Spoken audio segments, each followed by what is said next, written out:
បាទជាជួងពលអ្នកគ្នាបាទស្វាគមន៍ជាថ្មីម្ដងទៀតបាទមកកាន់វីដេអូរបស់ខ្ញុំមួយនេះ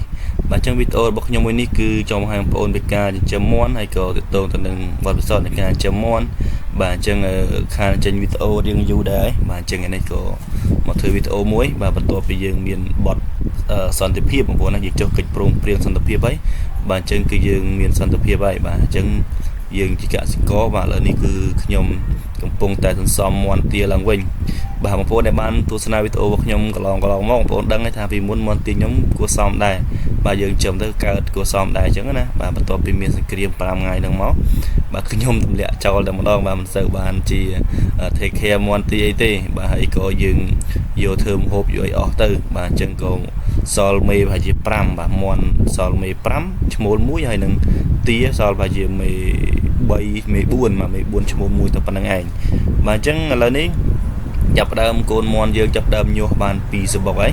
បាទហើយមួយសបុកនោះបាន7កូនបាទហើយសបុកក្រោយនេះក៏បាន7ដែរបាទហើយ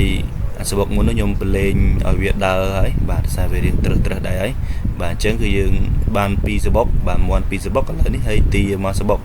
បាទដូចមកឃើញអញ្ចឹងនេះទារបស់ខ្ញុំនេះគឺអាយុវាប្រហែលជា2អាទិត្យជាងហើយបាទហើយ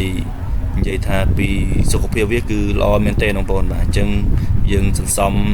ចាប់ដើមពីទូចទៅវិញបាទអញ្ចឹងគឺខ្ញុំមិនទាន់ហក់លោតចំច្រើនដូចមុនទេបាទហើយប៉ះរដូវនេះវាចាប់ដើមដល់រដូវ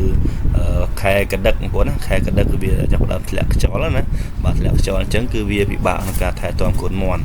បាទអញ្ចឹងបានខ្ញុំមិនជាទាន់ដាក់មាន់ទិញកូនមាន់មកទេបាទអញ្ចឹងគឺយើងនឹងកម្រងយើងនឹងមានកម្រងទិញកូនមាន់បាទប៉ុន្តែ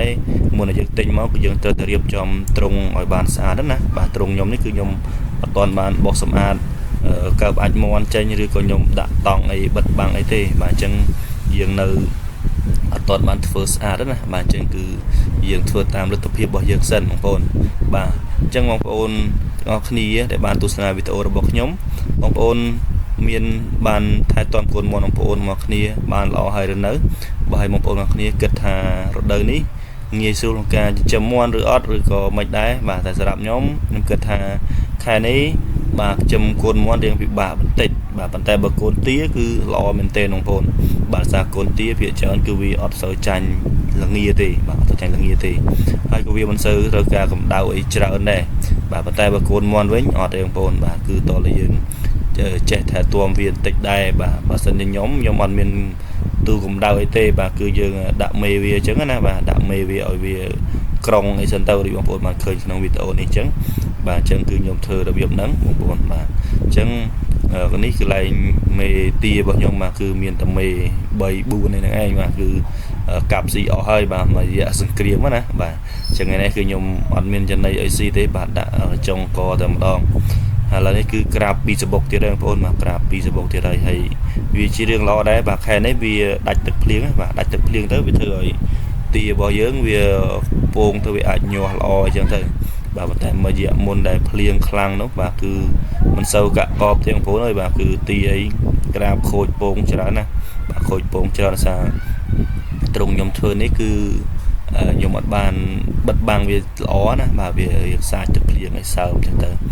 បាទស្ដាយដែរបាទខូចប្រហែលជា2សបុកហ្នឹងហើយ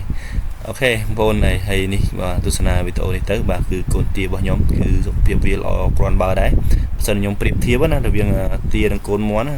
បាទគឺខ្ញុំគិតថាទាស្រួលថែជាងបាទហើយទាធំលឿនមែនទែនបងប្អូនបាទឃើញអាយុវាតិចជាងកូនមាន់សបុកទី1ខ្ញុំទៀតប៉ុន្តែបើនិយាយពីរូបរាងវិញបាទគឺកប់សេរីតែម្ដងបាទសារខ្ញុំឲ្យវាស៊ីចំណីសុទ្ធណាបាទវាអត់ទាន់បានអាយុ1ខែអញ្ចឹងយើងឲ្យស៊ីចំណីសុទ្ធបាទអញ្ចឹងទៅវារឿងធំលឿនបងប្អូនបាទមើលទៅឬធ្លុកល្អមែនទែនអញ្ចឹងកូនទានេះប្រហែលជាខ្ញុំទុកពូជបាទទុកពូជបន្តបាទគឺខ្ញុំអត់យកវាធ្វើម្ហូបទេ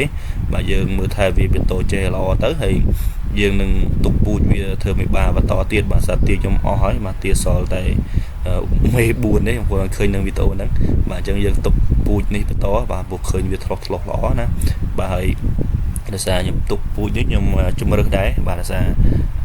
បាខ្ញុំហើយនឹងមេនោះគឺយើងរើសពូជវាមកអត់ឲ្យវាជន់ឈាមគ្នាទេបាទចឹងកូនទានេះសិតទៅកូនទាយើងអាចទុកពូជបានណាបាទអញ្ចឹង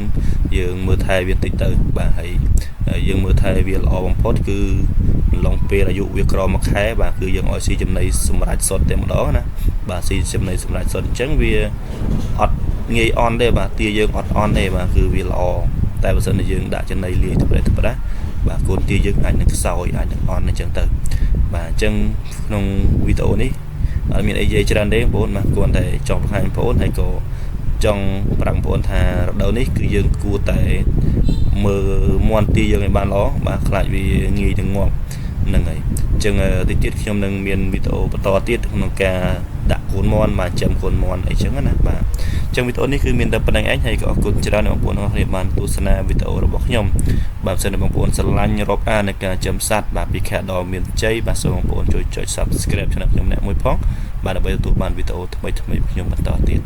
បាទអញ្ចឹងអរគុណច្រើនបាទសូមជម្រាបលាបាយបាយ